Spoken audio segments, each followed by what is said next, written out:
Sixth, explain the cash reserve ratio affects the lending capacity of banks. हर commercial bank को maintain करना पड़ता है एक certain amount of cash with central bank as reserve. Okay, commercial banks have to maintain certain amount of cash with central bank as reserve. This amount cannot be used for lending activities. ये amount lending activities के लिए use नहीं किया जा सकता. It directly affects lending capacity of banks and rate of interest charged by them. Okay, ये amount side रखना पड़ेगा.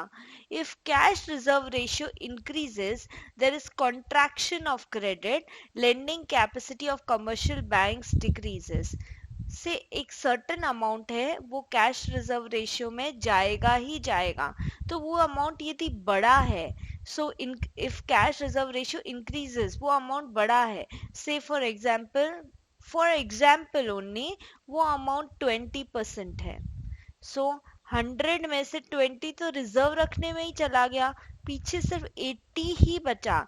तो उस 80 का ही आप लोन दे सकते हो, कमर्शियल बैंक उतने का ही लोन दे सकती है. सो क्या हुआ, कॉन्ट्रैक्शन ऑफ क्रेडिट, मतलब क्रेडिट देने की कैपेसिटी कम हुई, lending capacity of commercial bank decreases.